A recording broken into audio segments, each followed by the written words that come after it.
ও বাবা কি করছো? এই ইঁদুর পড়েছে, একটা ইঁদুর বাক্স পেতেছিলাম, বহুত ধান কাটছে ফসলের ক্ষতি করছে তো, ওই জন্য ইঁদুরটা এই বাক্সের ভিতরে পড়েছে, কিন্তু ইঁদুরটা বের করার কোনো পজিশন নেই। ইঁদুরটা দেখবে, এই দেখো ইঁদুরটা কেন ইঁদুর তো দেখতে মরে পাচ্ছিস? গেছে না? না না, মরেনি, এখন এই মারার জন্য ধরে নিয়ে এসছি, কিন্তু কিভাবে মারবো, একমাত্র পজিশন হচ্ছে জল দিয়ে ছাড়া মারার কোনো পজিশন নেই, ওই জন্য জলে বাক্সটাকে ডুবিয়ে রাখা হচ্ছে, এই জলে ডুবিয়ে দেওয়া হচ্ছে। এবার ইঁদুরটা দেখবে এখানে ছটফট করবে, ছটফট করবে ইঁদুর,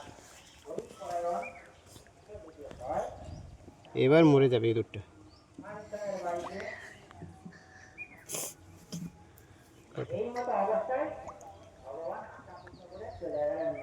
বাবা ওইটা নাড়াচ্ছে তো। হ্যাঁ হ্যাঁ, এই দেখো ওর পাটা দেখো, এই দেখো মুখটা দেখো, মুখটা দেখো, ওই দেখো এইখানে মুখটা আসবে, ওই দেখো মুখটা দেখো, ওই দেখো, ওই দেখো, ওই দেখো মুখটা দেখো, ওই দেখো মুখটা, কত বড় ইঁদুরটা দেখো, মুখটা দেখেছো, ওই দেখো মুখটা, ওই ও দেখো বাবা।